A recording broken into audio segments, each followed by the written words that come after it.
Hey everybody, it's BBR Radio. This is March 27, 2017, and this week we're going to be talking about the Switch, the spring forward, California trips, being a doctor, and Zelda.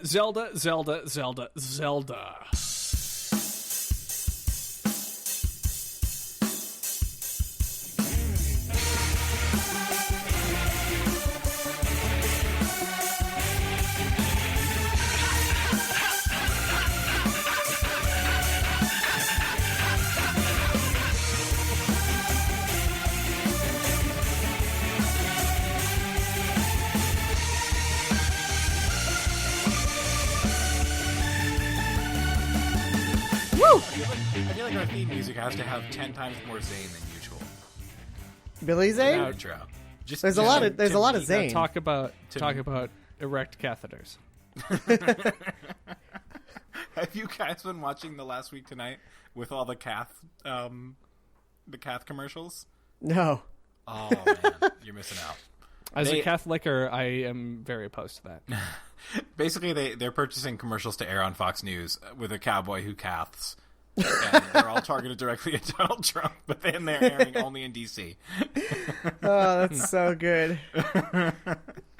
Anyway, California. Oh, you were in California, Griffin.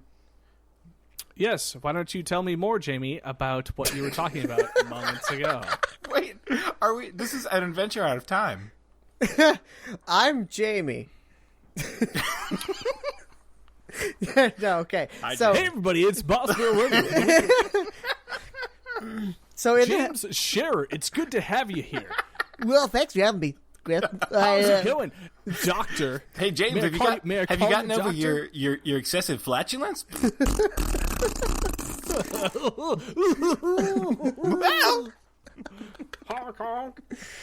Oh my god! So when I was early on in med school, first of all, it's there's a lot, at least in Newark and in New Jersey, there's a lot of Filipino people in healthcare. I don't know why, but there just is. And a bunch of my closest friends in med school are Filipino, and a bunch of my white friends convinced me that Filipino, because I asked a stupid question one day, and I said, "How come I don't know this guy's middle name?" And then they said, "Oh, it's Toby, but don't let him know that you know that." And I'm like, "Oh man." Okay, why? And they're like, because in Filipino culture, if you know someone's middle name, they have to do whatever you say. You believe them? And I believe them. How much sleep had you had in that moment? So then, okay, this it gets even better, because I believe them so much that I didn't even hold this over my friend. Instead, I approached a that's so nice of you to not hold the power name over your friend. Instead, I approached a Filipino doctor and asked him about the power name stuff. And he was like, "What is wrong with this kid?" He looked at me like I was insane. And I had to go back to my friends, and they broke the news that I'm an like, idiot. "This is not the most racist thing I've experienced today." Nope. This is the fourth most racist thing. That is so good. Did you then in turn teach them about the white person power name, which is just like anything that's not from the Bible is confusing? Yeah. And you can just throw that out there and that's completely destroy anybody in a conversation by making them ask how to say that over and over again. I do enjoy seeing all these really bright, amazing foreign doctors say they're non-American but not really confusing names to patients, and having the patients just immediately ascribe to them a different name that they then continue to call them. And it might even also be something else vaguely foreign, like Raj Singh might become like Raobong.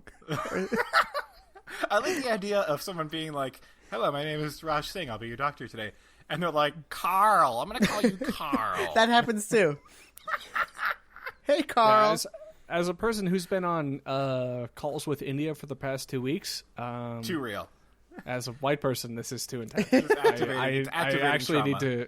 Yeah, I'm gonna see myself out of here right now because I am uncomfortable.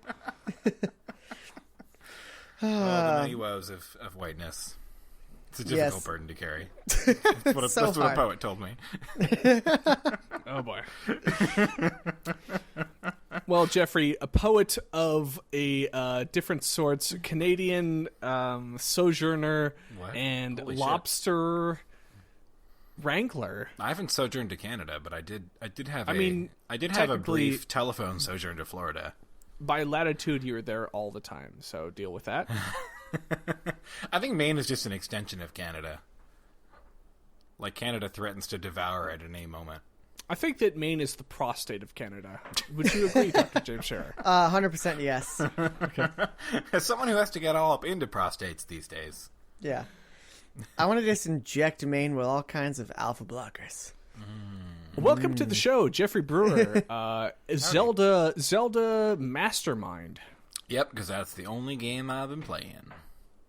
Pretty much. And- with a few and hey- exceptions. My name's Griff Hoffmann. I'm a Switch licker. Have you licked your Switch? You licked your cartridge, didn't you? I did. You it dirty twice. boy. How was it? Once wasn't enough. It made me nauseous.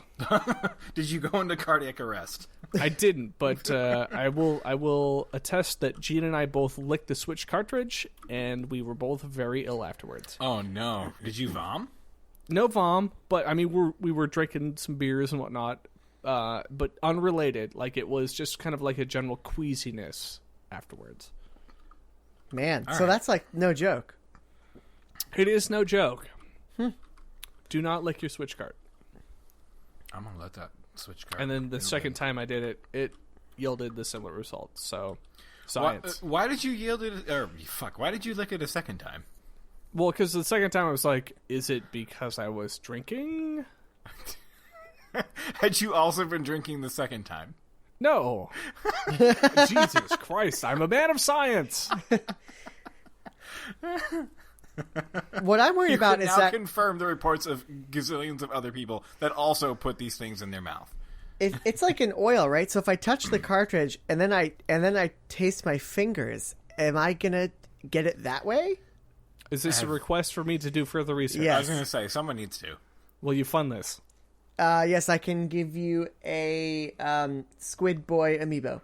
Listen, NIMH gives some money to our organization every year. I'm pretty sure I can get them to get behind this.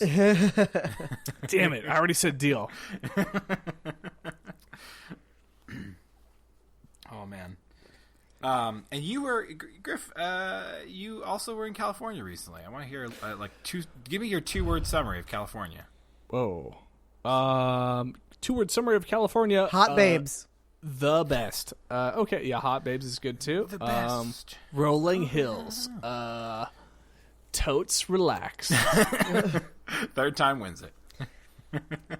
Yeah, I now I'm all cultured, so suck it, Jamie. The Midwesternness has been washed out of me. And now I'm all like West Coast, Best Coast. You can take the very white boy out of the Midwest, but you cannot take the Midwest out of the very white boy. It was a family vacation. It was a delight. We went from San Francisco to San Diego, and I had a wonderful time. And in terms of our video game podcast, I think the pertinent dealings were the fact that I brought my Switch along.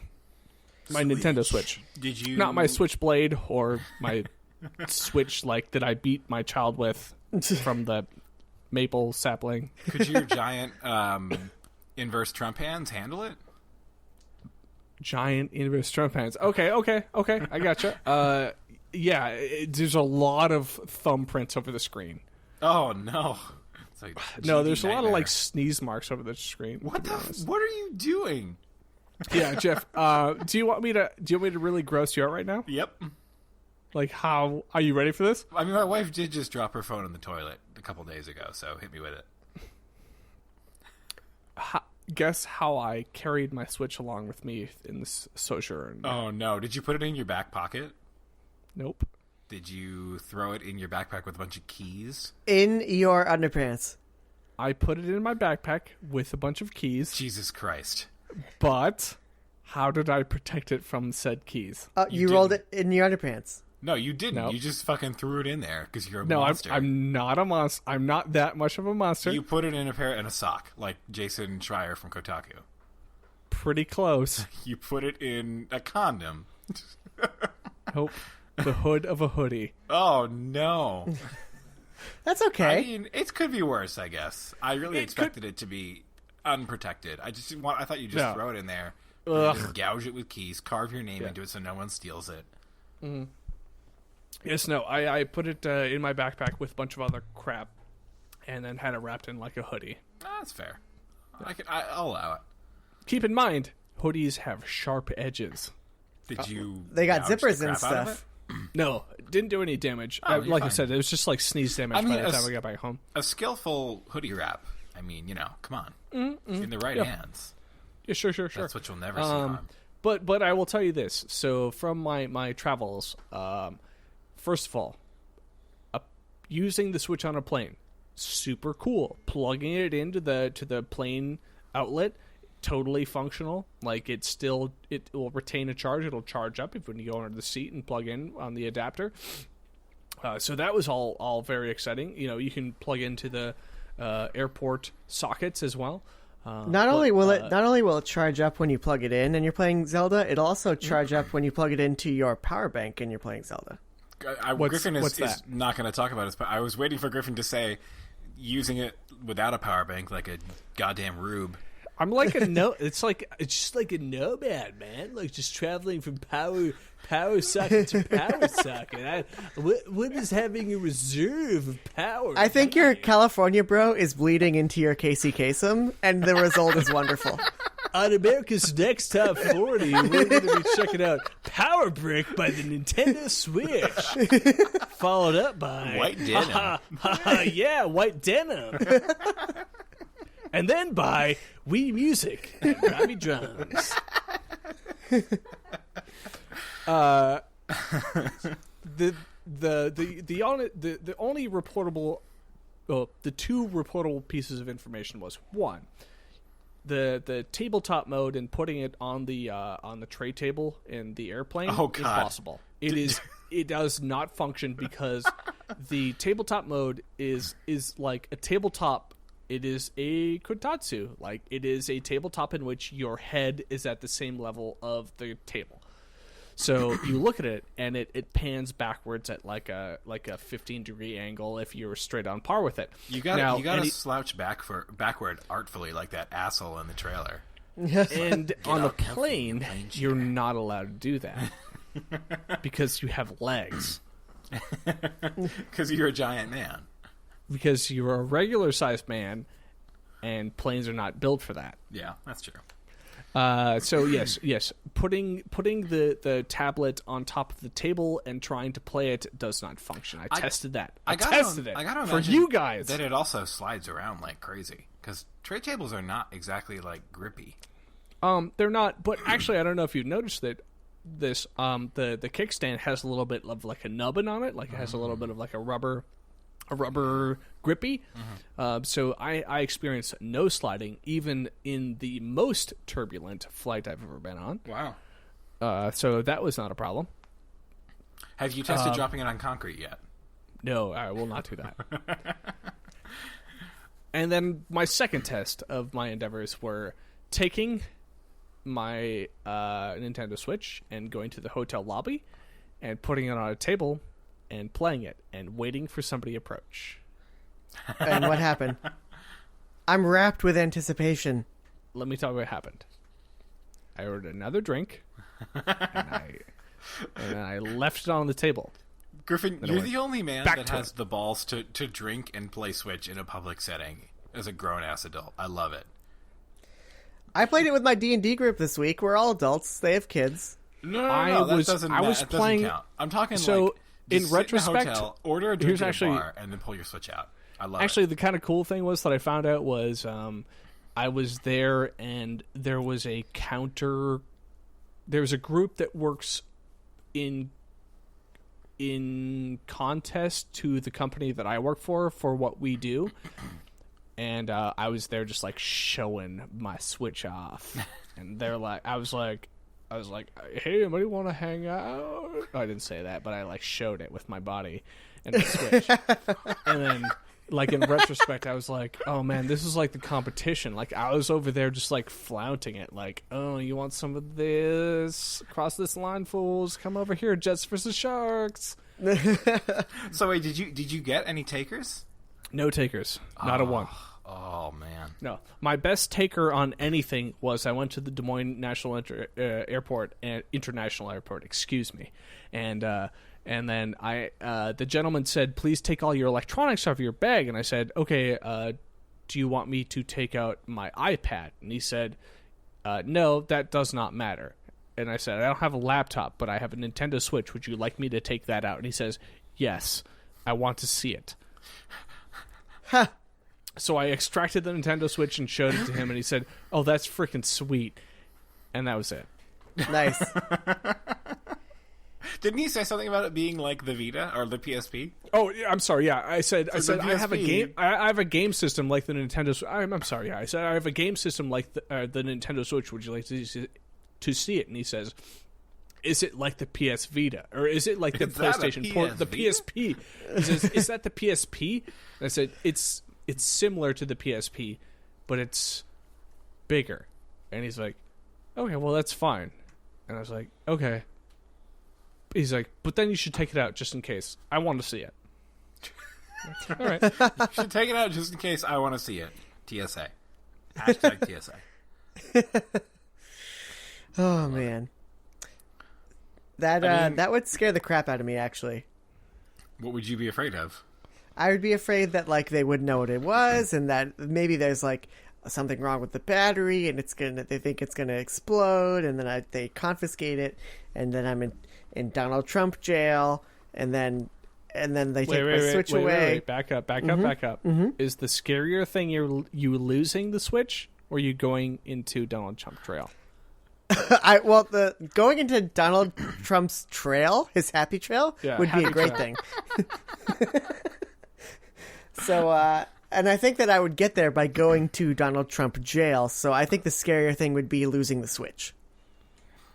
Mm-hmm. Yeah, I think it'd be fine. I mean, anytime that like someone wants to investigate my electronics, I am unhappy because I'm a freaking crazy person who doesn't because let they're going to touch the screen. Yeah, they might touch the screen. Although I don't typically touch the screen, but the really like abrasive feeling coating has worn off, so now it just feels like a normal screen. So I'm like, cool, rubbing it on my pants. You'd be proud. Can I tell you what happened when I played 1-2 Switch with one of my D&D friends this weekend, and it was the scariest thing that ever happened to me? And I'm sorry, Shua, if you're listening. But so I'm playing 1-2 Switch, which I actually legitimately enjoy. Oh, we had a lot of fun playing that. We had a lot of fun, yeah. And so we're playing the shaving game, right? And my friend Shua had like a nice beard going, like a little oily, a little bit of oil on there. And we start playing the shaving game. And my dude just takes the Joy-Con and just shoves it right in his beard and starts rubbing it up and down his real beard. And and then he gave it back to me, and I'm like, I need to Windex this immediately. Vindex. Wouldn't Vindex like strip the plastic or something? It didn't. I just was panicked, and that's what I used. Wait, so somebody took your Joy-Con and they touched it to their face aggressively? Yes. They rubbed it in a slightly oily beard. All right. Griffin, these are the people you choose to podcast with. The fact that you don't understand the terror. How do you live in New Jersey where somebody pumps your gas and they touch your car? That doesn't matter. That's my car. Yeah, whatever. Who the fuck cares about that? Yeah. God. It's not like it's a $20,000 piece of technology or anything. If the situation was you had to go to a GameStop and they had to unpackage the product you bought and present it to you and touch their fingers on it and load it up just to prove that it was functioning, would you buy things in a store anymore? So today, a patient with flagrant AIDS and also who is anticoagulated. I'm sorry, what? What is flagrant AIDS? His viral load in his CD4 count incredibly brazen. No, he has a shitload of AIDS in his blood, like a lot of it, and also he is anticoagulated, so he bleeds all the time. And so today he shook my hand after I helped him out a little bit, and my hands were covered in AIDS blood. That does not bother me. That does not bother me at all. But if you touch my Switch screen, I will flip out at you. You can touch those. I'm okay with the Switch screen being touched. I've like planted a fingerprint on there before. Like I sometimes put fingerprints on it when I'm throwing it in the dock, because now that the initial coating has worn off, you can just wipe it on your pants and it's all good. Jeff, what is your irrational side parallel that you can just be like, this makes no sense, but I'm okay with that? I mean, I feel Jamie's pain on the oils. I won't. So here's something I do. Nope, that's not even close. Here's something I do. So like if I have okay, we have a new cat for podcast audience, and I've been feeding him like this snack that you squeeze out of a tube, and I put it on my finger, and it leaves my finger smelling like fish, even if I wash my hand. And I am very reluctant to use my Switch with my fish-smelling finger, even though I've washed my hand repeatedly. All right, that's my story. but what thing do you do? Do you then use that same finger to brush your teeth without a toothbrush? Oh, no. I would put it in my mouth. Just wouldn't put it in my Switch. All right, that sounds like a dare. Video time. Let's do it. I'm so confused. No, okay. So Jamie is saying he is obsessive about his Switch. He will not touch it with a grubby finger. Okay. However, he will touch bleeding AIDS finger boy and Finger man, just shrug it off. Shrug it off. I mean, I was exposed to some pretty nasty shit in my previous job, which I tolerated. But God help you if any of it touches my electronics. I feel like Griffin is trying so hard to just get a drop of something out of you, and you're just resisting so much. I don't know of an example. I can't think of anything. Let's just stay on this until he appeases us.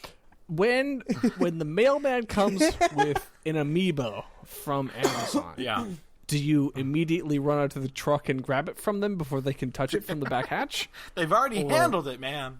It's already lost value. That's true. No, I can't think of anything where I'm like particularly nasty. What about in bed? You don't even need. Oh yeah, that's a good point. What do you do with those unboxed amiibo? Oh man, can we just talk about Zelda now? There's already a podcast about sticking them in your mouth, or there's already a video about sticking them in your mouth. There's not enough anymore. You got it, Griffin. Only you can revive that. It's true. If there is one man to do it, it is the other Griffin of the internet who is less successful. Top 30 over 30? Question mark. 30 and 30, I think. There you go. So hey, you know what? I have touched Zelda a lot. Have you beaten it yet? Like a man? No, never heard of it. No, I have not beaten it yet. I am making good progress though. I'm on the Goron. Is it really good progress? I mean, I have like over 100 shrines, and I've done all the memories. I have the Goron left, and then I'm going to do the rest of the shrines and beat the boss and be done. So yes? Question mark? You're going to get all 120 shrines before you go to the boss? I think so. Why not? Wow. I have literally 36 unspent orbs right now. Because I don't want to be too powerful. So, like, how are you finding all these? Because I beat the game, and I looked pretty thoroughly, and I have maybe found less than 80. Do you use your shrine locator? Yeah. Hell no. The worst I've gotten thing used ever to it created. now. So it blips when you're walking in the direction of the shrine. Mm-hmm. Yeah, I didn't understand that at first. Yep, it's horrible. Yeah, it's not super intuitive, but it helps. I found shrines with it. Pass. I don't know. I just have explored the entire world. Like, it took me a long time to finish the map of Hyrule. Like, I only got the snowy area in the northwest like a couple days ago. So I think Jeffrey is suffering from the affliction that my friend Colin is as well, where you have to get all the Koroks and talk to every single person and read their dialogue. Oh no, I don't want all the Koroks. I mean, I have like 180, but there's 900. Oh yeah, that's it. Yeah, that is insane. Right. I just explore the world. 48 Koroks. Yeah. I just explore the world thoroughly. Like, if I see a Korok puzzle, I go to it. I don't know. I say, screw you, Korok puzzle. You're worth nothing to me. I mean, I don't like... It's not a high priority. I've skipped a couple Koroks. Like, there was one that was just too hard, so I skipped it. How dare you? That's pathetic. Learn to play, Geoff. No, I don't know. I want to get all the shrines. I feel like the shrines are enough of a... They're enough of an incentive for me. Like, I'm interested in them because they all have gameplay in them. I will say this. I wanted to beat the game because I just wanted to not think about it all the time. And I said to myself... Did you finish it, Jamie? I guess I may have missed that through the 156 Slack messages over yesterday. Yeah, I did. I beat the game a couple days ago. Just because I said I really love this game, but it's just consuming my life. I want to play some other stuff. Maybe if I beat it, I'll stop thinking about it. And doesn't happen. You're still just like, okay, now I can go back and get the rest of the shrines. So that shrine pull, that exploring the world, that continues after the game, even though it's not the kind of game where you beat the final boss and then it saves and lets you explore the world post, main story. You're literally exploring the world just before the final boss. Yes. I was going to say, you got to preserve the sanctity of that final moral choice, right? Yeah. Do you spare Ganon or stab him in the head with a sword? Kick him through the window. Yeah. Really, really brave of Nintendo to throw in that torture scene. Yes. Well, I'm surprised they cribbed so much of Mass Effect. But, whatever. I'm excited that you guys both want to stick with it after beating it. I mean, it is such an alluring game on so many levels. I feel like when I beat it, I will close the book on it because I will have done all the shrines.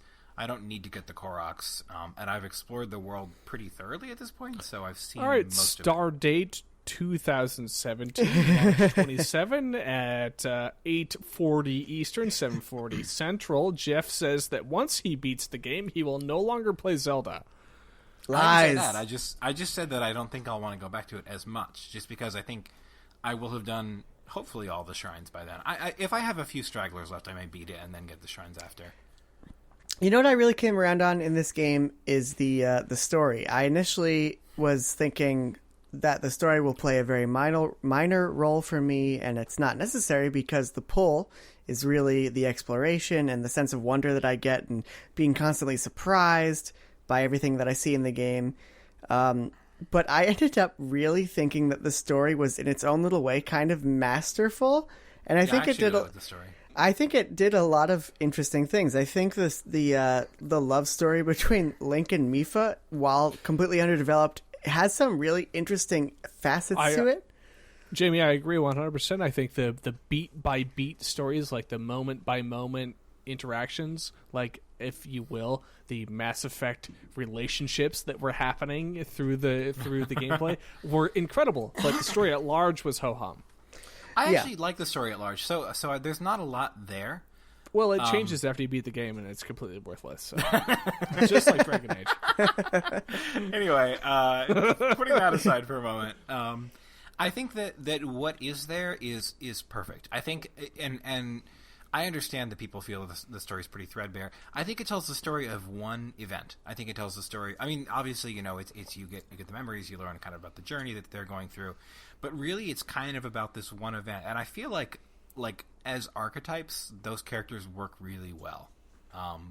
If that makes sense. Like, I love Calamity Ganon. I think that's such a cool. Like, it's not trying to turn Ganon into like this like brooding, and like Gerudo man who's I know he was one. That's still part of the continuity, but like he's just a bad guy. He's just like a really big bad guy. And I feel like this game has a very like ultimate quality about it. Like, this confrontation that you're preparing for is a confrontation with the ultimate evil. Like, it feels so big. Mm-hmm. And I love the stage dressing that they do leading up to that. Like, the little bits they dole out, I just think set the stage so wonderfully for that conflict. I think what makes the story really unique, and the reason that I'm going to remember it, and when I replay this game in the future, I'm going to latch onto the story beats again, is because so much of the story is about failure and failing to live up to expectations. Yeah. And the fact that you have these tentpole Nintendo characters who are just like blank slate heroes up until now, and both in their own way, Link and Zelda, are struggling to fulfill their roles. And, you know, Zelda is tasked with this impossible role of being an heir to this timeless ability to contain Ganon, yet she's failing to do so. And Link is having his own struggle because he is able to wield the Master Sword. He is able to defend Zelda, and no one believes in him, which is really fascinating to me. And I think, Jamie, what you've just spelled out right there is what the game does both so well and so poorly. That reminds me so much of the Dark Souls archetype of, we're going to give you information in a very obfuscated format so that if you dig deep enough and you invest yourself into it, it is very meaningful. But at large, the story can be completely missed, essentially, and is completely unnecessary. I mean, I gotta... So I'm somewhere in the middle. I think that I find the gathering of story to be a little arbitrary, and I did get a little annoyed at the last 2 memories. Did you get all the memories, Jamie? Yep. Okay. I did get Did you get all the memories, Geoff? I did, yeah. I did get a little annoyed because I literally had to comb the world map and check every forest before I found one of them. I actually didn't have that much of an issue. I had to do some really weird thinking. Like there's one where it's pretty much just a picture of a tree and Hyrule Castle, and I had to tell myself, well, Hyrule Castle is kind of sloping this way, so maybe There was only 1 or 2 that I thought were really annoying, and honestly, all of them I think you can get hints about at the stable. There were just a couple stables I hadn't uncovered at that point, so I was just like tearing my hair out. Mm-hmm. But I think that they do. I think that giving you the story pieces piecemeal like they did, while frustrating, and I also identify with that. And I think that games, all types of media, get a pass sometimes when they kind of give you like a breadcrumb trail, because that can be more enticing, even if it's less well thought out and less well written, than a full kind of info dump. Even if the info dump is... But see, I think the piecemeal is perfect, because I don't think we need to know anything else about these characters. I think that was smart. Yeah. I agree. Yeah, and I agree. I think that the way that the story was portrayed works for people who are invested in the game and want more time with it and want to dig into it. The people that you meet in place of these characters, of the champions of old, are boring as fudge. I and agree. the more interesting story is what happened 100 years ago. Yeah. I think even the champions look way cooler. I think the even more interesting story is the fact that all your friends are dead. I know. Yes. I love that. Yes. Like, yes. that is incredible. I love that it, and you said it so well, Jamie. I mean, it's I don't think it's entirely about failure, but it's about like dealing with a colossal failure. A colossal failure that literally took 100 years to like start to rebound from. And then I feel like as you I know you don't have to and you can just skip it all, but as you go and you get those guys back and you kind of recruit them to your team, each time one of them, and this is not too much of a spoiler, like shoots out a laser, it feels like you are like, again, it's the way in which it kind of sets the stage for this showdown is so... It just fills you with so much like emotion and so much anticipation, and then you. I was gonna say, because it's awesome because it looks like Zoids. And then you go into the castle, and the castle is so freaking cool. Yeah, I don't agree with that. I do agree. I did the castle 2 ways. I didn't know that there was I'm not going to spoil anything. Just for you, I'd like to present Castle 2 Ways. I didn't know that there was. I didn't know that there was an underground way and an overground way. And so the first time I just went in fighting, like, I think I fought a total of maybe, what do they call the big crawly dudes? Guardians? I fought maybe 12 Guardians. Nice. I fought Lionels. I fought the Flying Guardians. I'm like, I'm using up all my healing items. You can do so many, there's so many approaches in that castle. Yeah. You can waterfall it. You can stealth it. Oh my god, I love The it. second time I waterfalled it to get the memory, and the third time I did the underground way, and I think that is so cool. I don't think I've done the underground way yet. I may have missed the whole like breadth of this castle because I just ran to the center of it, and it was no problem. I took some waterfalls, I climbed some walls, I jumped over stuff. I didn't kill anything. I just ran away from stuff because their lasers suck. And that's it. Like, it was not a challenge one bit in the least. The first time, so I beat a few, why can't I remember their name? Jesus. Guardian? I beat a few Guardians, and then a few more chased me into a rampart, right? And in the center of this rampart, of course, is this giant Lionel. And also... I remember that Lionel. And also the rampart is infested with the purple goo. And so the purple goo is spawning floating mobs. So I'm literally fighting off the guys coming in while fighting the Lionel, while fighting these spawning mobs from the ceiling.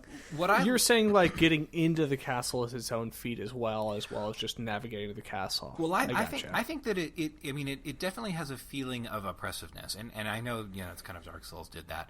But it feels intimidating, and it doesn't just feel like it's going to beat you down over and over. It's intimidating, but it also presents opportunities, and they're very organic opportunities. They're not like do you crawl on the vent or do you crawl in the upstairs vent? Like MGS1. They're like, do you like try to scale the walls and avoid all the Guardian turrets, or do you take the waterfalls? Do you explore the interior of the castle? When I went into the castle and the music changed into the interior variant of Hyrule music, I was like, oh, this is so good. I guess this is my problem with this thing you guys are pointing out is there was no reason for me to do any of that. It was just like, I'm like, okay, the map is now this. I need to get to there. I got there. But that's part of what makes the game so incredible. You didn't need to do any of this 80 hours. You could have just ran right to Ganon. That was a mission statement of theirs from the beginning. If you guys should watch that miniseries on that they put. I did. Oh, it's so good. So good. But that's what I'm saying. It's like it actually is counter to it because you said you had this extremely robust thing that you somehow stumbled across organically, and my organic experience was just like, okay, go to the thing. I think that there's always a risk when you present that opportunity to sort of. If someone wants to crit path, if maybe they're like, okay, I've had enough of kind of just wandering, I just want to go and do this. Suddenly, all of the window dressing can be kind of thrown to the side, and you can just crit path it, and then it's a little less fun. And I think that maybe that's what happened to you in Hyrule Castle. I think for us, we were just kind of in awe of the structure, of the geometry, and just kind of. And I think part of it is it's just very simply like I did all the divine beasts, and I was like, there's no interaction in this castle. Like the divine beasts teach you something where you're like you manipulate this environment, and you go to Hyrule Castle, and it's like, oh, it's just a 3D map. How come I can't flap the wings? God damn it! Yeah, why can't I do that? Why can't I do anything of interest here? Oh, it's just why can't a 3D I make map. Calamity Ganon swirl? I mean, to be honest, it feels like they made the 3D map first, and then retrospectively they pulled that back and took that into something interesting and made it mobile. You mean what do you mean? The idea of a 3D map and then being able to manipulate it. Oh, yeah. I don't know. I don't know what the order was on that. I really think that if Hyrule Castle had a manipulation aspect to it, I would have been a million times more fascinated with it. And I wouldn't have beat the game as quickly as I did because I just, on a lark, I was like, let's go to the end of the game. And I was there and I just went into it and beat it. I think that the gambit on that one is that you'll see the sheer scale of the map and you'll be like, whoa, this is something here. Yeah, of course, because the sheer scale of the map of Zelda is typically, just like drop in the bucket. It actually, I mean, it feels like you're storming a fortress. It's unlike the dungeons of yore, and it's unlike some of the other Guardian or the Divine Beast dungeons because those are kind of self-contained puzzle boxes. This is more like you're just in this huge space, and it's like everything else about this game has been huge, but you go in and like.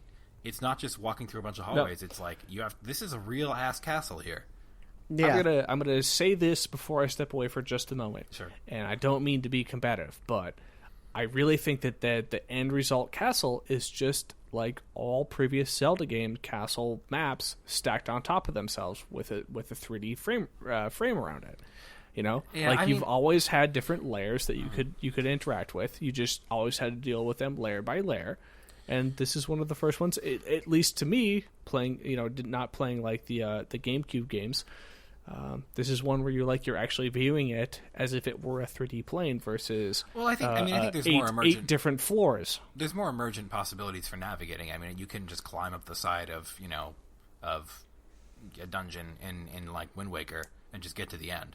So like there's more emergent possibilities for navigating. But I understand your frustration about not getting like a cool gimmick in the castle because all the others gave it to you.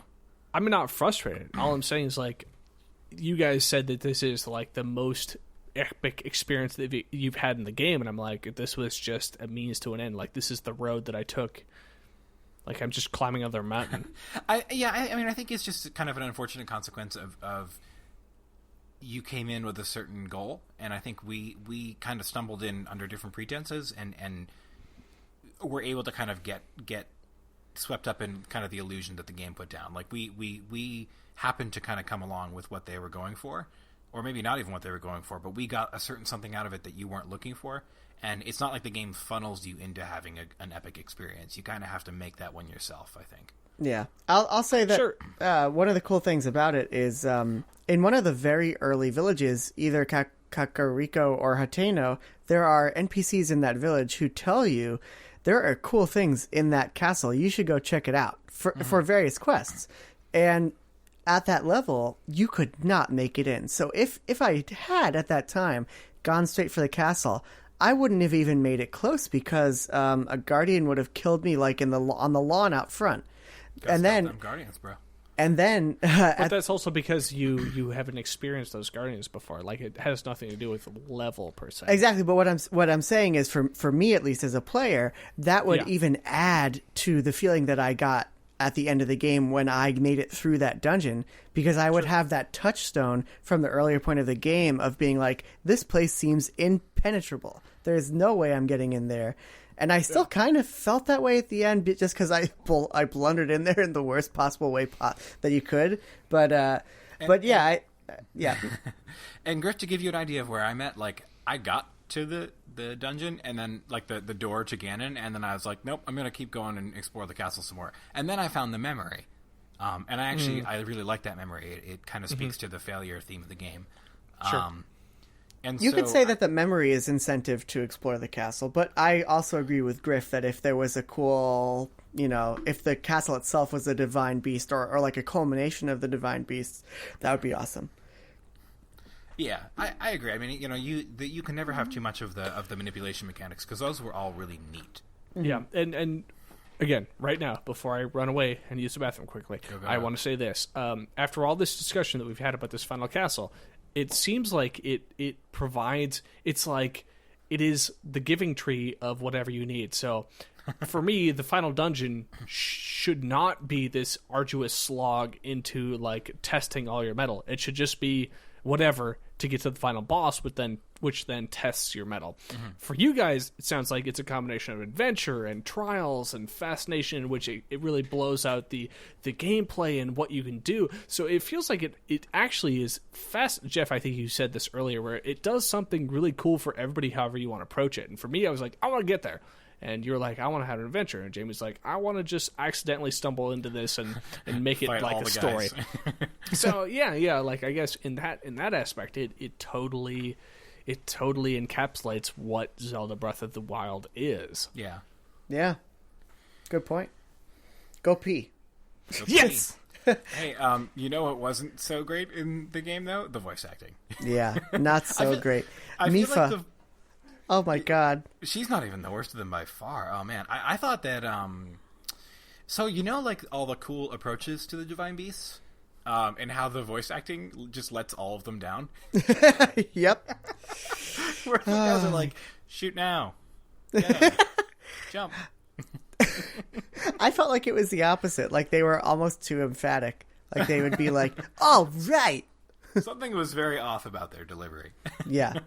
It seems very Japanese to me. Like it's a very Japanese interpretation of how an American should sound when they are delivering these lines. However, because these are not region-locked carts, we all have access to all the voices. So I'm kind of curious to go back and see. They're probably hopefully better in at least Japanese. But which character grinded your gears the most? Ooh, tough call. There were some real clunkers in there. I thought the Rito guy was pretty bad. Although I thought the Rito and I guess spoilers, but the Rito arc in general was kind of underdeveloped, I thought. I completely agree. Not only do I think that the Rito arc was undeveloped, I think the Rito town is and the whole Rito region of the map seemed a little sparse to me, especially compared to the Gerudo area, which is the area that I came from. Mm-hmm. Well, Gerudo just had a lot of character, and I thought like Rito was kind of like it felt like it could be a beginner area. Yeah, definitely. I feel like I should have started with Rito. Like Zora, just the trek to get to the freaking domain that had some character to it. Yeah.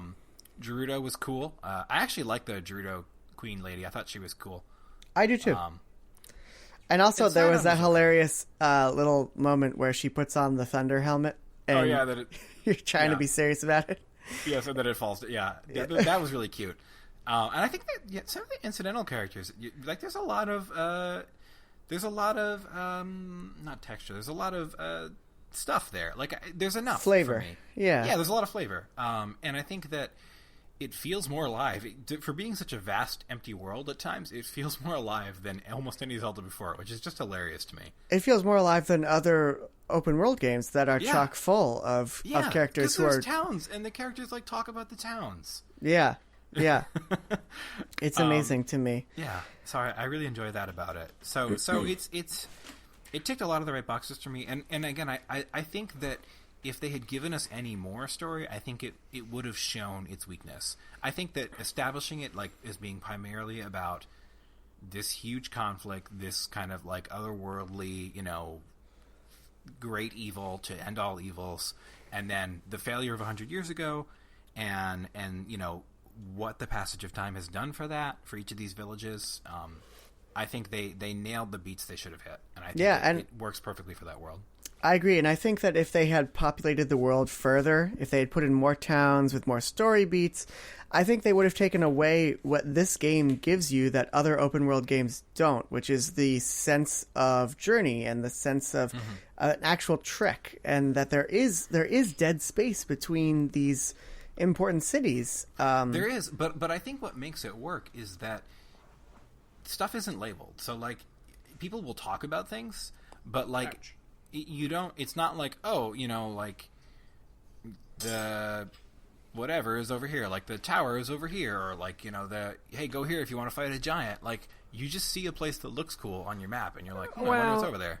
I mean, they kind of do say those things too, though. They're like, follow this river to the east, and you'll find a place where giants roam. But that's so much cooler than saying, I'm going to mark your map. Give me your map. I'm going to mark it. Right. Waypoint marker. Yeah. But I mean, they do still do the Zelda thing. It's. I think you're absolutely right. Where there is a delightful blend, and that is the je ne sais quoi of Nintendo, where it's like they combine the old of go to red text, Hyrule Mount, and find the greats in blue text, Sage on blue text there, and then now where it's like travel east towards, or travel to where the sun sets on the evening, and from here you'll find a great tree that will teach you the ways, and you're like, oh okay, so go west or something like that. Keep an eye out for a forest. Like there is so much wonderful context clues and a living world that you're existing in. And I guess it feels like when you get instructions. I mean, I'm not like sucked in the sense that I think these NPCs are alive, but they're like instructions that somebody would give you. Like it's like, yeah, like I think it was to the southwest, and like like this. If look to this landmark, and it's somewhere in that region. Like, and that's sometimes like the kind of instructions you get. And sometimes they just counter. They just they say two things. It actually ends up being the same thing, but that painter guy will say, "So I think it might have been this mountain over here, but maybe it was actually this place down there." And then if you can follow either piece of information, and it'll bring you to the same place, which I think is pretty cool. I dig it. I like what they're putting down. Yeah, I'm not going to get all those Koroks.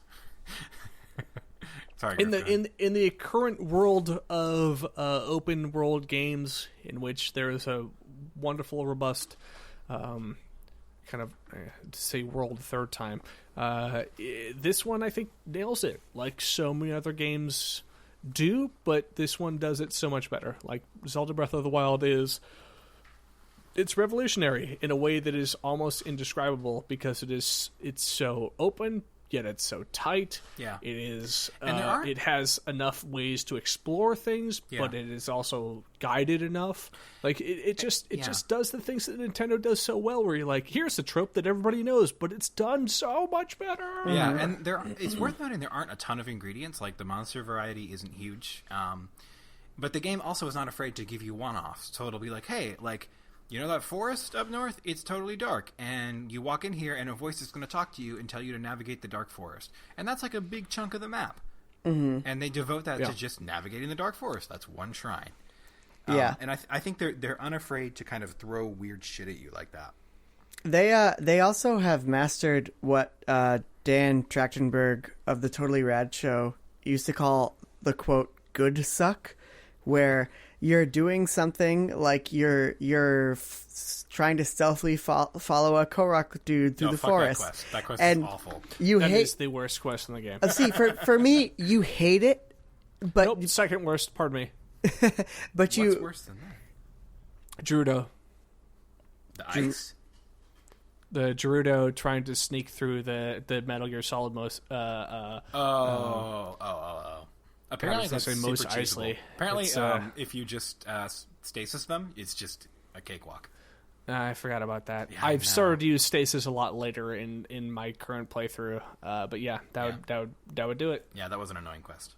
Carry on. Sorry, Jamie. I was just, well, for me personally, I think that you guys might disagree. Shadow Moses is what I was going for before.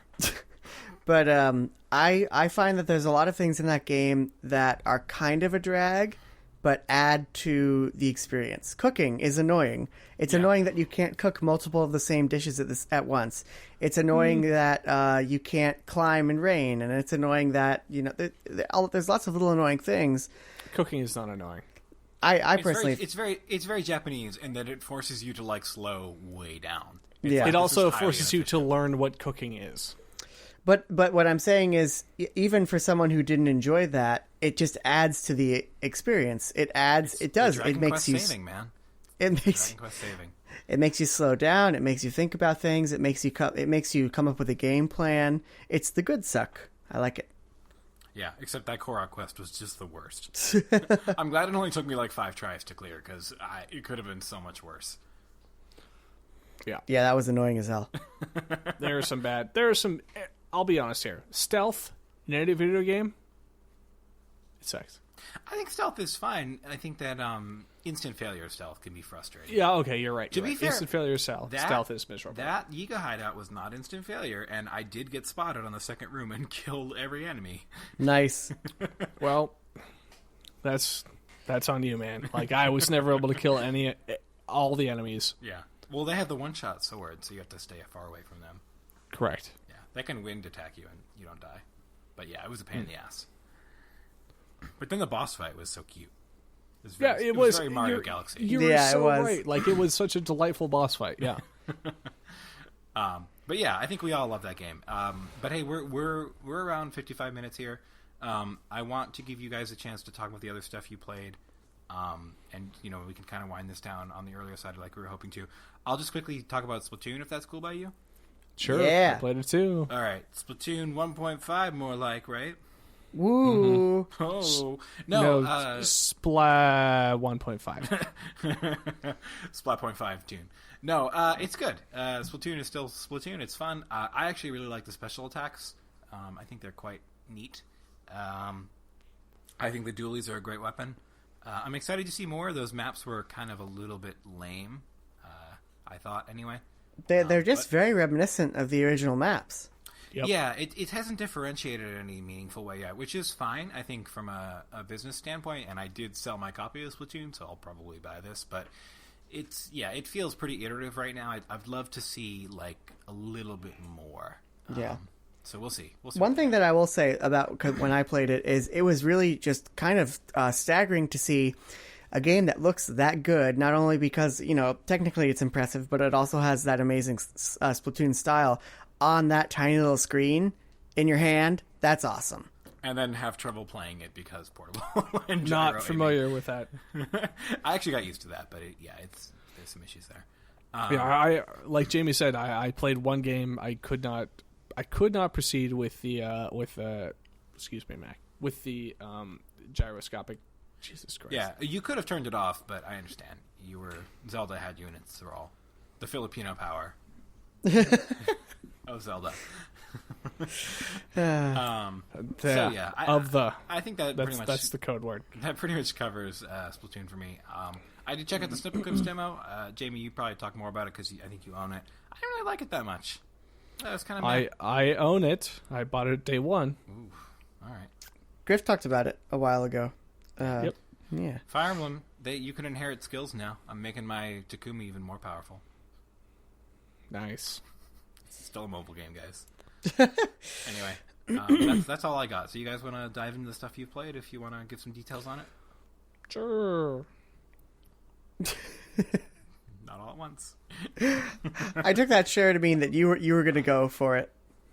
Okay, I will. Disc Jam is the best game of this year. Wow, you haven't asked us to join you. Yep. Is it not multiplayer? There is multiplayer, but my internet connection up in my room is getting pretty weak. So it's been just a okay. Let me rephrase that.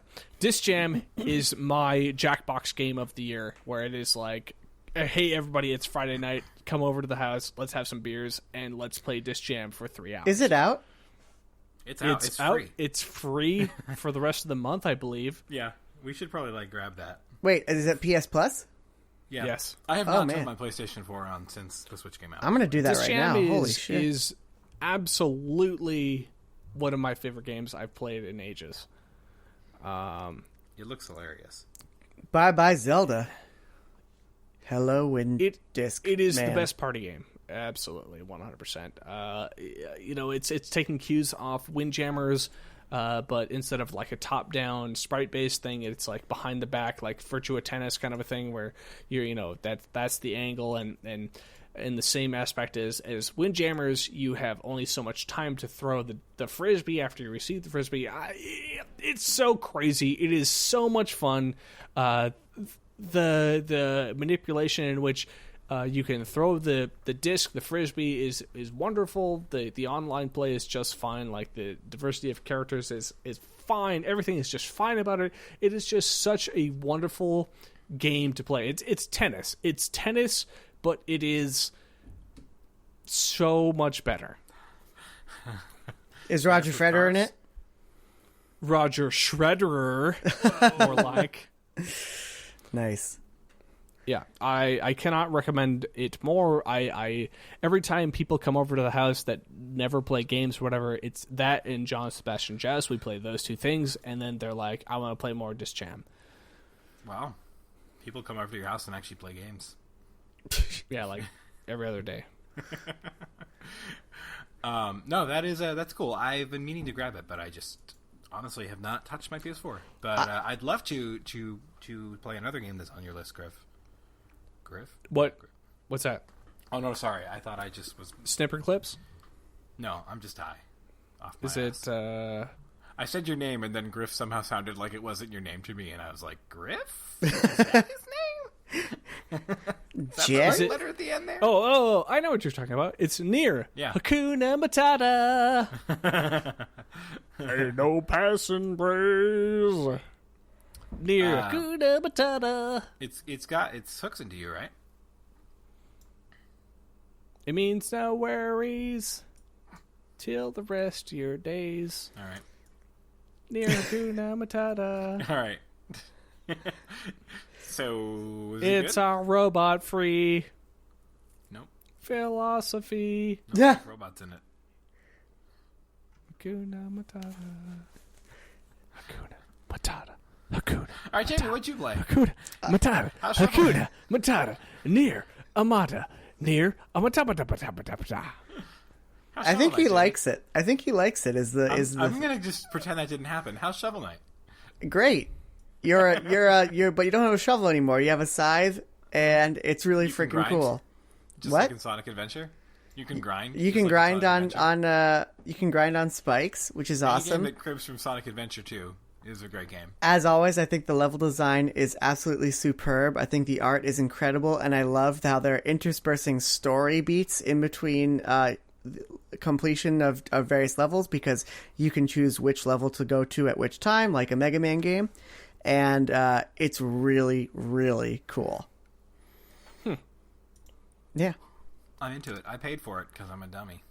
No, Can't it's wait for great. That Wii U version. Jamie, did you play Plague Knight stuff? I have not played Plague Knight, but I look If, forward to doing that after I finish Specter Knight. Plague Knight had a pretty robust story. For a platformer. Sure. It was probably more fun story-wise than Shovel Knight, I think. This feels more fun than Shovel Knight story-wise, because you're learning about how the Enchantress recruited all of the various bosses from the original game. Yeah. And then you're fighting them to try and recruit them to her side. It's really cool.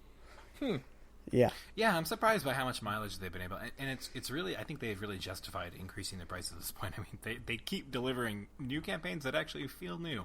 Yeah, I'm happy to pay $25 for all three of those games in one place and have them on the go. That's like a great value to me. Yeah. And I told you guys I played more 1-2 Switch. I did too with you. Yeah. Yeah, please tell me about your excursion into PAX. We are milking machines. I believe We are between milking- the two of us, we may have produced 32 cups of milk in Yep. one milking session. 32 cups. I do not think that this game is worth the asking price. Oh, no. I also do not think it is a bad game. I really don't. I don't understand the abject, fiery, white-hot hate for it. I think it's a cool use of the controllers. Games like Ball Count and the Treasure Chest and like pretty much all of them, even the Gorilla one, which is by far my least favorite and most humiliating game. I really think they're fun, Hashtag especially. Harambe.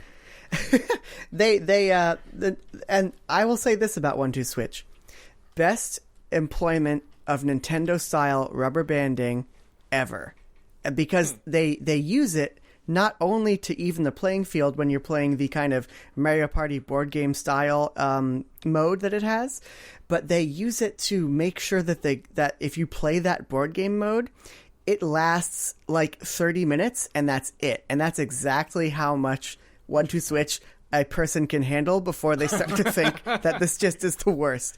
And so if you're coming up, if you've spent a lot of time and you're not anywhere near the end, the rubber banding makes it so that you get there quicker.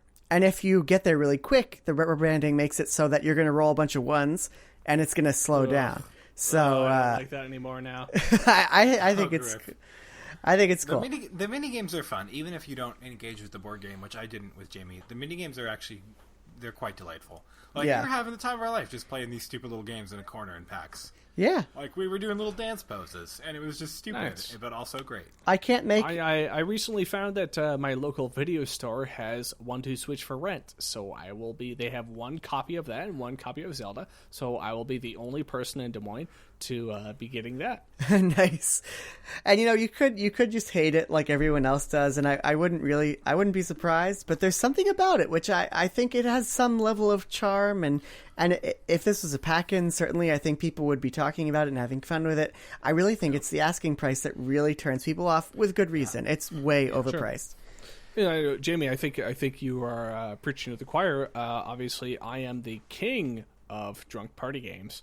Mm-hmm. So 1-2 Switch, I have a feeling I'm going to go into and have a fun time with. If I would be, the crazier thing is if I went into it and I was like, oh, this was miserable. I don't expect that. I expect to have some fun. It's fun. If you ever play Jamie in the Joy-Con rotating game, be prepared. That man is a goddamn machine. I made my friend almost flip over his table with that game the other day. He was so mad. He's so... Literally, all you have to do is pick up the Joy-Con and twist it without tilting it too much, and then put it back down. Jamie has made, like, complete rotations. I don't know how this man does it. It is astonishing. And that's that butt doctor skills. Yeah. He could get right up in a colon. I'll just blow through the rest of my list real quick. I Am French Setsuna bread. is a kind of uninspired yet still kind of charming RPG that is old now, and I will still play because I like playing things on my Switch. And That I understand. SnipperClips, the more you put into it, I'm finding, the more fun it is. As the puzzles get harder, I get more engaged. Wow. The dog guys. And I don't regret buying that game. Shannon seems to like it a lot, maybe even a little more than I do. I do enjoy it. I think it's good. What do you think, Griff? I am in the same boat as you, Jamie, where when I first purchased it, I had a good time with it, and then I played it with Jen, and I played it with a couple other friends, and now they always ask to play SnipperClips, and I say, no, I have to play Zelda right now. You will watch me play Zelda. I played the demo, and I was just like, okay, like, this exists. It is a fine game for the price. All Yeah. right. It is Maybe I'll just give it another fine. chance. Jessica wasn't super grabbed by it. We both kind of just thought, like, take it or leave it. Yeah, I would suggest injecting more alcohol into it because it is much more fun if you're in a less than like superior mindset. Because while you you're accidentally cut each other all the time? playing it. No, because like the puzzles are so stupid. Like it's not really a challenge, and there's no good like window dressing on it that you're not having a great time. It's just like you have to make your own fun with it. Gotcha. So Yeah, maybe I'll revisit it and just see. But snort some lobsters or whatever you do. lobster carapace, ground it up. It's the ultimate aphrodisiac. I love it in China. Ooh. Speaking of aphrodisiac, back to NieR Hakuna Matata. NieR Automata is amazing. I'm excited to hear that from you, Griff. That's what I keep hearing, man. We were of the same mind about amazing. Is it doing its Taro Yoko craziness already? It is doing its Taro Yoko stuff. I was trying to describe the game to fellow game players who understand video games, and I was like, but it does this, and then it does this, and then it does this, but then check out this, but then look at this, but then look at this. So it's wonderful to keep playing, because as somebody who already knows kind of like the expectations, they're there, they keep building, they go to extremely crazy levels that only his games do. It is so wonderful. I'm at a point now where I was like, I'm so excited for tomorrow, because I don't go in till late due to some stupid meeting that I have way late in the afternoon. So I am going to be playing NieR for all of tomorrow morning, and it's incredible, and the music is so good. It's so like excited. Yoko Taro is like, NieR. hey, you know what was amazing? What was the best part about Metal Gear Solid 5 V? That part where you rode in the truck and the music started playing. That is every moment of this game, where it's like the most wonderful, you like mean the awkward choral stuff. 5-minute truck ride where that Australian woman is singing? Yes, but that is happening all the time whenever you're going to places. Like you're running to a location. Yes, but it's all in Japanese. It's not. God, what is it? It's songs. How's the robot butthole in that game? Haven't seen it yet. I heard the Still robot trying. butthole was actually a hoax. You can't actually see the brown. So, unpurchase? I'm gonna refund you- my copy immediately. If you refriend it, if you pan the camera, it pans onto the pod, not the character, not the character playing it. So it's like that's your butthole deterrent.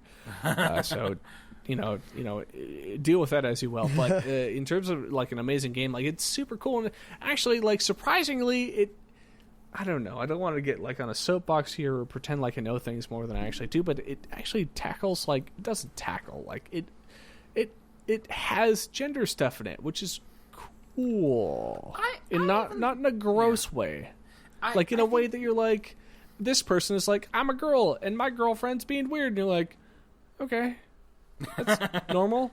And you're like, whoa, Japanese game, whoa, like you're not gonna like make me cross dress or something for this. Like this is just gonna be something you just say. Cool, that's awesome. I always got the vibe from him that like the presentation, like to the outside eye, like when you first look at it, is like, yeah, that's not the best. but like when you peel back the onion, it's usually pretty nuanced. Yeah. So I'm glad to hear that that's still in play. Yep, and it also gets like absurdly bananas weird like 6 hours in.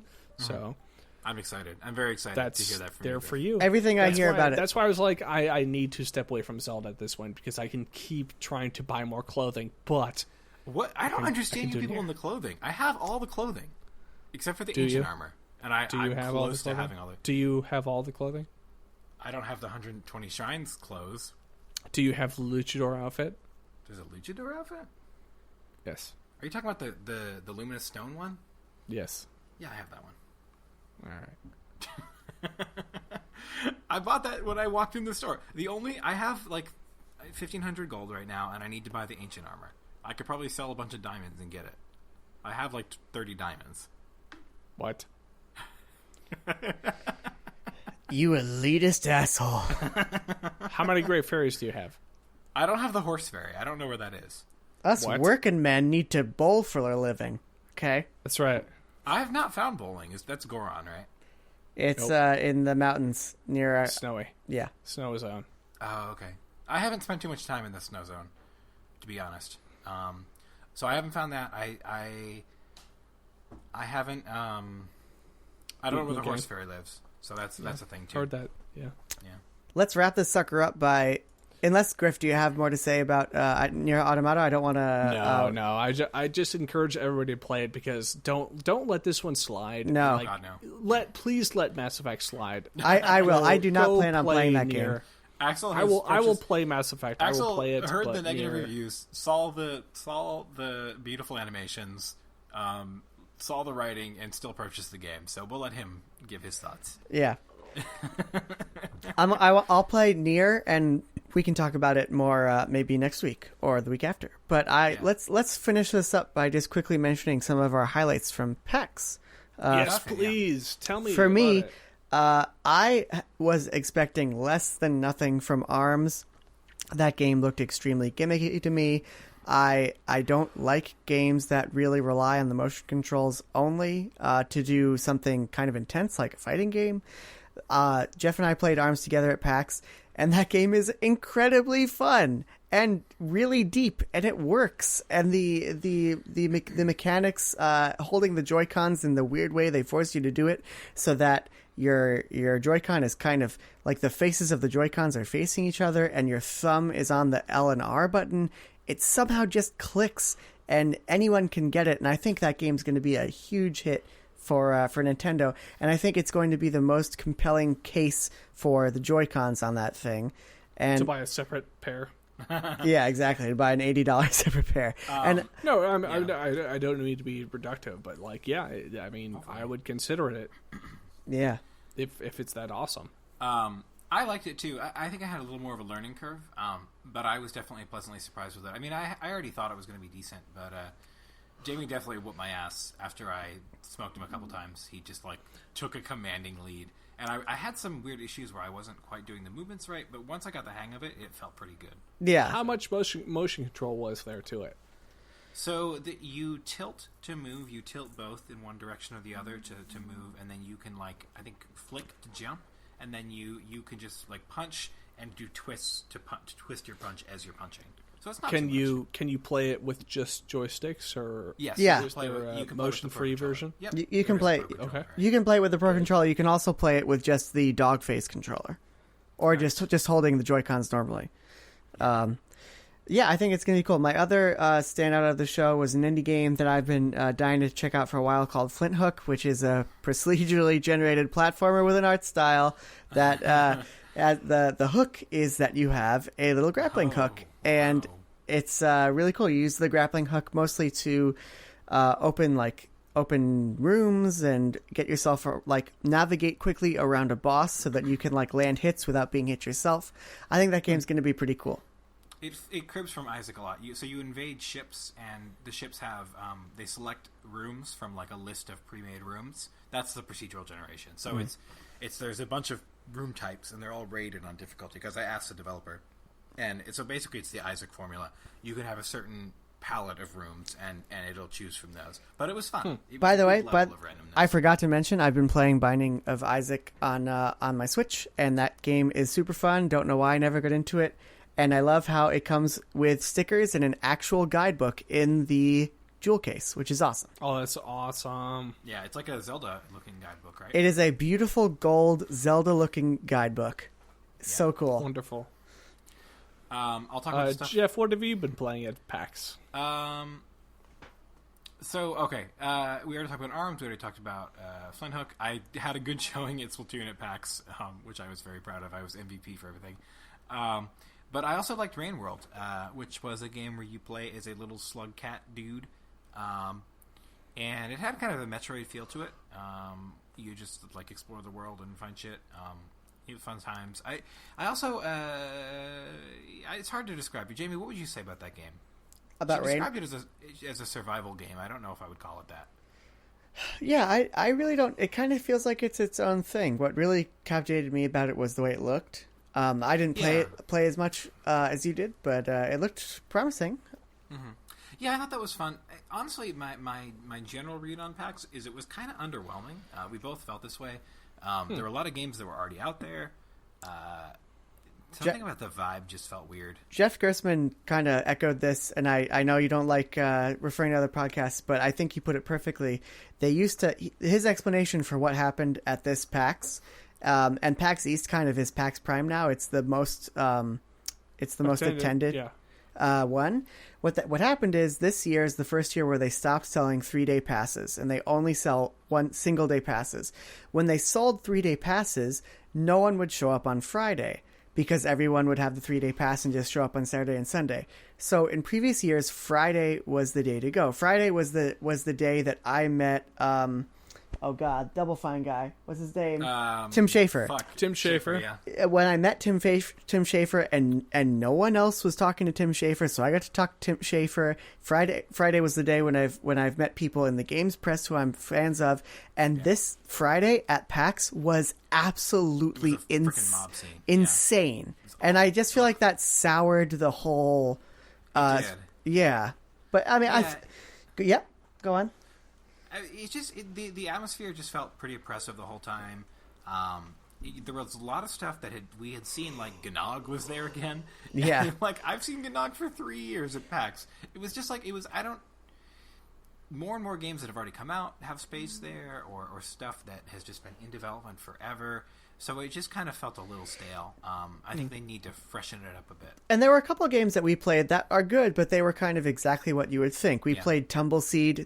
It's fine. That's a good game. It's exactly what it looks like. The developers were kind of annoying. The developers were assholes. And then we played Divinity 2. That looks very good. Oh, that does look actually quite good. Yeah. I'm excited to play it with you. Yeah, we actually had like 20, 30 minutes with that thing, and at the end we just ended up like kamikazing ourselves against the city guard. Yeah, that was actually pretty cool. That was fun, yeah. And Pyre was good too, because there wasn't much of a line for it this time around. Oh, nice! You played Pyre. Yeah, that was actually more fun than I thought it was going to be. Yeah, we both had a lot of fun with that, and I was not expecting much. Yeah, it's awesome. That's really good to hear, since I love those games from Supergiant. Yeah, Supergiant Games. Yeah. And this one is probably the biggest like question mark on my horizon. The core like sports game is fun and has good. Some, That's has awesome some to hear. it. So we liked it. I guess what I told Jeff. So I guess there were some games that we enjoyed at PAX, but I think that there was this issue with overcrowding this year, and also something else that was different about this year was up until this year, VR has been something that's been on the horizon, like this unattainable, awesome thing that's going to completely change gaming forever. This year, the showing from VR at PAX, it was abysmal. There were so few games. The games we had a tarot card reading in VR. It was terrible. Oh my. It was so bad. Oh my god. So that's no longer there. So it doesn't feel like, and we own Switches. We were saying to each other the most exciting thing at PAX we're holding in our hands. Yeah, that was the other issue. So there were a couple things that made this PAX maybe not as good as previous years. However, I am always heartened to see that the board game scene at PAX continues to grow. Yeah.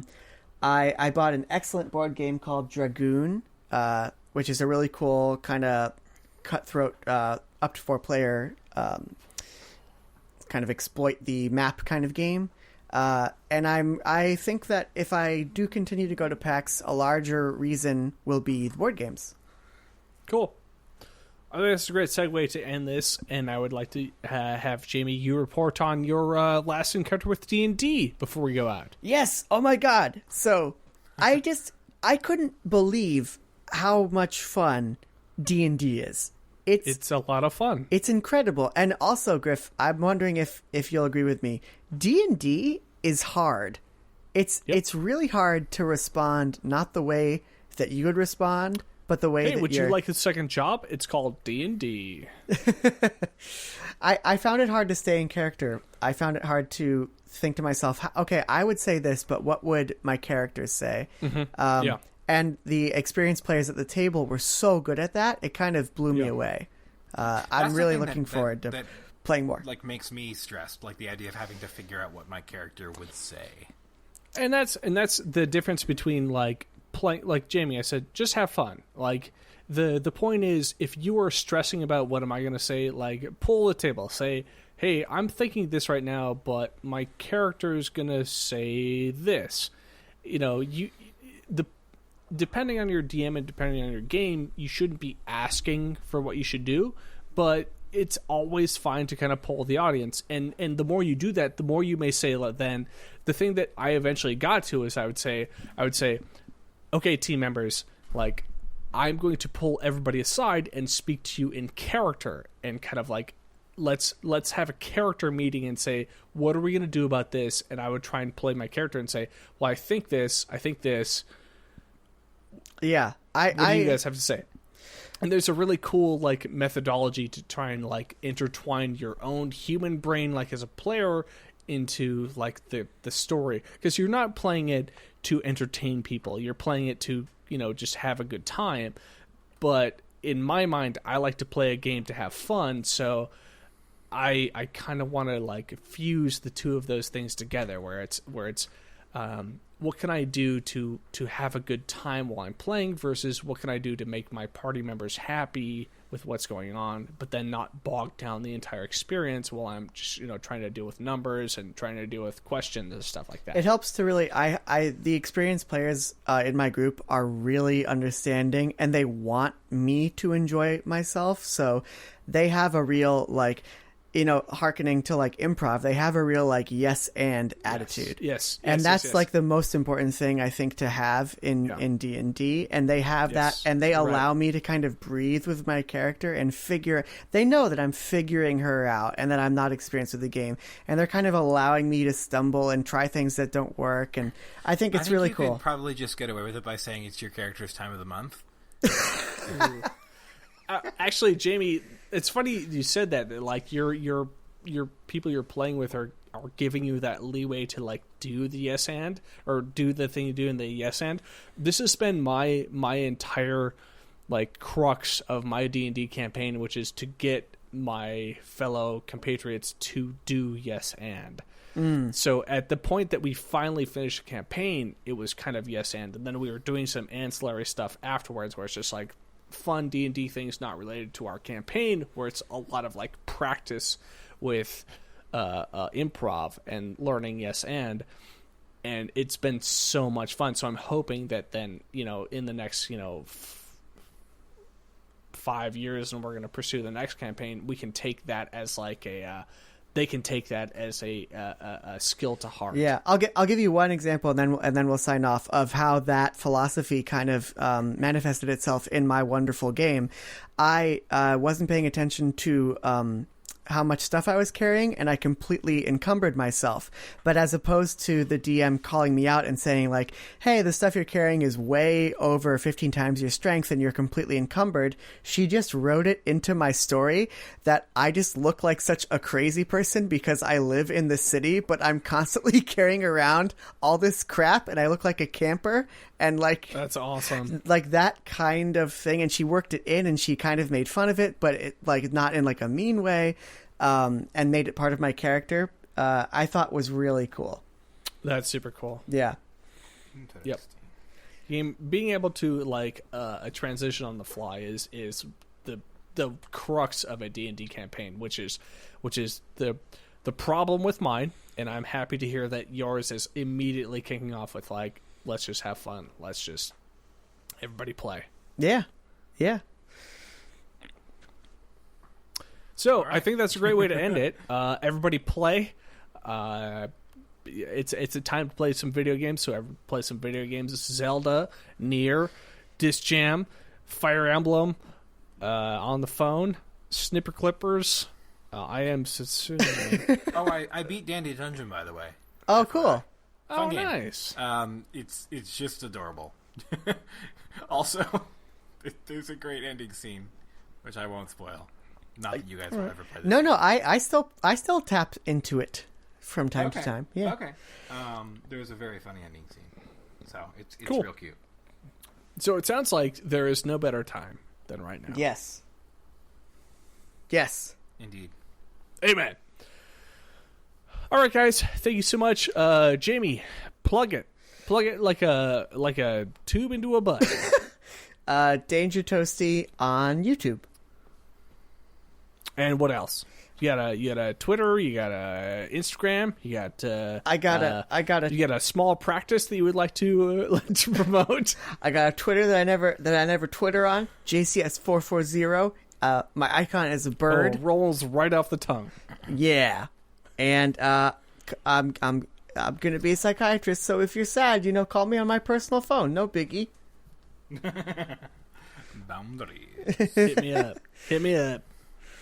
2 phones. Geoff.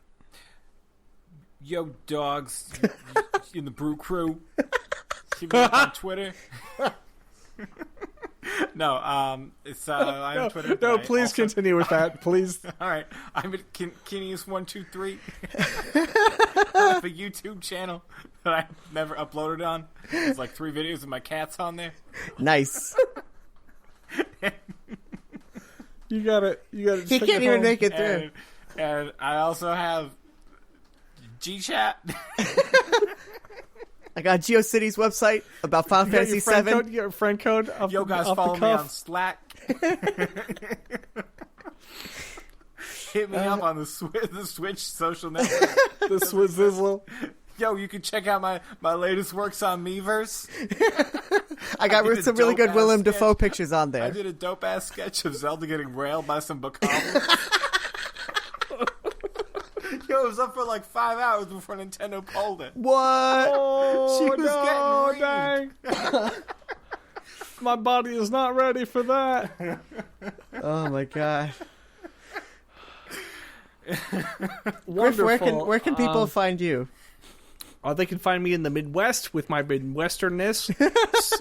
They call me Midwestern with a 10 now. Yeah, that's right. My name's Griff Hoffmann on the Twitter. Not that basketball playing son of a bee. I'm the guy that posts stuff about video games, and then you can also find Boss Barrel on YouTube, and you can find the old website on bossbarrel.com. Thank you for listening to this podcast, which somehow you've located through your podcasting device. So, like, subscribe, and rate, whatever. Yes. I'm gonna break something here right now. I'm gonna kind of go off script. All right. Do it. Say, let's end this in a positive way. Let's end on a positive note. Jamie? Mm-hmm. Dr. James Sherer, what's your favorite podcast to listen to? Oh man. So I think this actually is an easy one. I absolutely love The Adventure Zone. I think that Griffin McElroy is actually a fabulous storyteller. I'm completely enthralled with that world. I really look forward to every new episode. I think that is probably the most enjoyable podcast I listen to on a weekly basis. Me too. Couldn't agree with you more. Yeah. I would say for me, I haven't been listening to too many podcasts recently, but I always love This American Life. I always love My Brother and Me. Those are some classics right there. Pour one out for Diane. Oh no! Oh no! So here's the thing. She's no longer doing her daily show, but she now has a weekly show called On My Mind. I thought you were going to tell me that she died. No, just because she sounds like she has lung cancer. No, doesn't mean you she said does. pour one out. You But can't your show's play on with my air. heart like that. All right. Keeping it posy, super posy here. Jamie. Yes. If you want to have viewers or listeners, and Jamie, if you are playing D&D, or if you're a person that likes narratives, if you're a person that likes Welcome to Night Vale, if you're a person that listens to This American Life, if you're that kind of person, but you're like, I'm tired of that, please listen to Hello from the Magic Tavern. It is the best podcast out there right now. It is a D&D? It is it is not D&D, but it is something that will teach you how to be a better person at playing a character. Awesome. So if you are doing something in which you have to do some role playing, Hello from the Magic Tavern, which is by a lot of the people in the Jackbox Jellyvision kind of cadre. They do an amazing podcast with Arnie Niekamp et al. And it is so much fun. It is a bunch of stand-up people doing a bunch of stand-up stuff that has an incredible narrative, but it is also within the D&D kind of world. So I cannot recommend that one more. I highly recommend it. So please listen to that if you're going to listen. Already subscribed. Thank you. Do it. Yes. All right, everybody, thank you so much for listening to Boss Brewer Radio for the week of 3/27/2017. We will see you in time, and keep playing some video games. Yeah. I'm gonna beat Adios. Zelda by the next time we do this. Just you wait. I have all the And shrines. then he'll be done forever. I can quit anytime I want. You're addicted. You're the puppet. Hey, I'm guys. woke AF. Wait, before we go, it just needs to be said that Final Fantasy 15 has Trumpisms in it now. Yep. Cue end music.